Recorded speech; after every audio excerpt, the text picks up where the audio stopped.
তো হাই বন্ধুরা, সবাই কেমন আছেন? আজকে সারাদিন আমার বাবা মাকে নিয়ে আমি ভিডিও দিতে পারি নাই। তো আমি একটু গেছিলাম একটু গোবিন্দগঞ্জে একটা প্রয়োজনে। তো যাই হোক, আমি অবশেষে এখন বাসায় আসলাম। তো বাসায় এসে দেখি আমার মা আমার বোনের সাথে কথা বলতেছে, বাবা উঠে বসে আছে। আমি আসা মাত্র আমাকে বলতেছি, আচ্ছু, তাই বলছে। বেটা এসে গেছে, তারই জন্য হাসি। আমি আসছি, আমার দেখে খুব খুশি।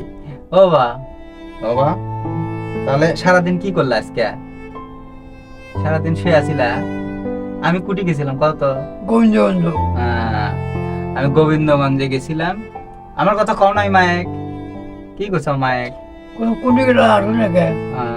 কুটি গেছে, আসে না গা? এতক্ষণ আসে না কে? দেরি হয়ে যাচ্ছে, আসিচ্ছে না, রাত হয়ে গেল। এগুলা কয় না? হ্যাঁ। আচ্ছা।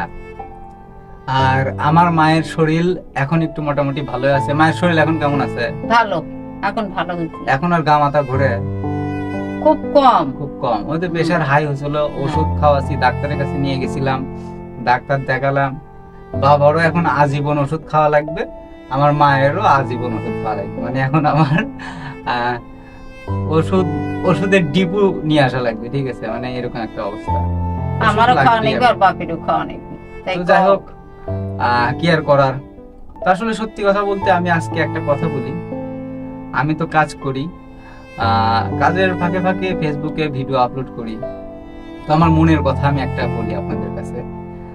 এটা কেউ লোভী ব্যক্তি মনে করবেন না আমাকে, বা চিটার বাটপার মনে করবেন না, বা অন্য ধরনের কোনো ব্যক্তি মনে করবেন না। আসলে সবাই তো ইউটিউব ফেসবুক থেকে অনেক অনেক অর্থ উপার্জন করে, অনেকভাবে তারা টাকা ইনকাম করে। তো যাই হোক, আমি তো কাজের ফাঁকে আমার বাবা মার ভিডিওগুলি দিই। চিন্তা করলাম, যেহেতু আমার বাবা মার ভিডিও আমার প্রোফাইলটা মনিটেশন করতে পারছি, তো আসলে ভাই আমি একটা অন্য মানুষের দোকানে কাজ করি, আমার নিজস্ব প্রতিষ্ঠান না। অন্য একটা মানুষের দোকানে কাজ করি। আসলে পরের দোকানে কাজ করলে অনেক ধরনের কথা শুনে চলতে হয়, অনেক অনেক কথা হয়ে যায় আর কি। ওই আমার বাসায় অসুস্থ মানুষ আছে, মাও অসুস্থ, বাবাও অসুস্থ। তো দেখা যায় যে তাদেরকে ঠিকঠাক করে ঘুম থেকে ডেকে তুলে ওষুধ টষুধ খাওয়ায়, ভাত খাওয়ায়, চান করায়, বা আরো আদার্স কাজ থাকে, সেগুলো করিয়ে আমার দোকানে যাইতে হয়। হয়তো বা যাইতে যাইতে 10টা 11টা বেজে যায়। তো এগুলো তো আমার প্রতিদিন দোকানে গিয়ে বোঝানো সম্ভব না। তারপরেও আমার দোকানে এটা নিয়ে অনেক সমস্যা হয় মাঝে মাঝে। কাস্টমাররা বলে, আরে জমিদার হয়ে গেছে, ফোন দিলে ফোনই রিসিভ করে না। দেখা যায় যে ফোনটা ওখানে রেখে, চার্জে রেখে আমি এই যে এগুলো কাজ কাম করতেছি, এর ভিতরে ফোন আসলে বুঝতে পারি না। তো অনেক ধরনের কথাবার্তা শুনতে হয়। এই ক্ষেত্রে দেখা যায় যে আমি কাস্টমার ফোন দিচ্ছে, ফোনটা ধরতে পারি না। ওই দোকানে দেখা যায় যে আমাকে নিয়ে অনেক কথাবার্তা হয়েও যায়, যে জমিদার ফোন ধরে না, সারা রাত জাগে, সারা রাত ধরে এটা ওটা করে। কিন্তু আসলে কোন বেকায়দায় আমি থাকি, আসলে যার বাসায় অসুস্থ মানুষ আছে তারাই একমাত্র বুঝতে পারে যে এটা আসলে কি কষ্ট। তো যাই হোক, আমার মা বাবাকে দেখাশোনা করতে করতে মাটাও অসুস্থ হয়ে গেছিল। তো এখন মাকে সুস্থ করলাম, বাবাটা তো অসুস্থ হয়েই আছে। আর সব দিক থেকে মানসিক টেনশনে পড়ে গেছি আমি। আমার মানে একান্তই খুব ইচ্ছা ছিল যে সবাই ফেসবুক ইউটিউব থেকে অনেক অনেক টাকা পয়সা ইনকাম করে, আমি যদি ফেসবুক থেকে বা ইউটিউব থেকে টাকা পয়সা ইনকাম করতে পারতাম, তাহলে আমি একটা নিজস্ব একটা প্রতিষ্ঠান দিতাম। আজকে মানুষের দোকানে কাজ করতেছি, একটা নিজস্ব প্রতিষ্ঠান দিতাম। কাজ করি, কিন্তু ভাই আমার যে পরিমাণ কাজ হয় ওটাতে দেখা যাচ্ছে আমার সংসারে শেষ হয়ে যায়। আমি কারোর থেকে বিকাশ নাম্বার বা নগদ নাম্বার দিয়ে কিন্তু হেল্প চাচ্ছি না, এটা আগে বুঝবেন।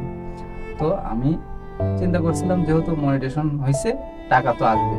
তো এই জন্যই আমি ভিডিওগুলি করি, যাতে এখান থেকে কিছু পেয়ে আমি একটা নিজস্ব প্রতিষ্ঠান করতে পারি। আর সেই টাকা পয়সা দিয়ে আমি যেন আমার বাবা মাকে খুশি রাখতে পারি, ভালো রাখতে পারি, আগামীতে তাদের জন্য আরো ইচ্ছা পূরণ করতে পারি।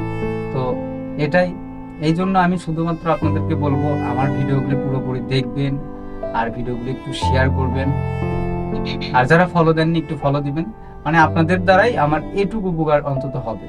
আমি কারো থেকে টাকা পয়সা চাচ্ছি না, একটা সাবস্ক্রাইব করলেও টাকা দিতে হবে না, একটা ফলো দিলেও টাকা দিতে হবে না। অবশ্যই যারা ফলো দেননি একটু ফলো দিবেন।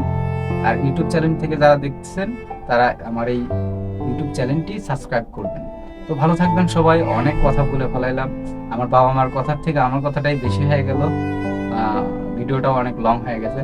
তো ভালো থাকবেন। আজকে যেহেতু দূরে গেছিলাম, অত ঠিকঠাক ভিডিও করতে পারিনি, সেজন্য লাস্ট এই ভিডিওটাই করলাম। তো আগামীতে আবার ভালো ভালো ভিডিও পাবেন। ধন্যবাদ সবাইকে, টাটা।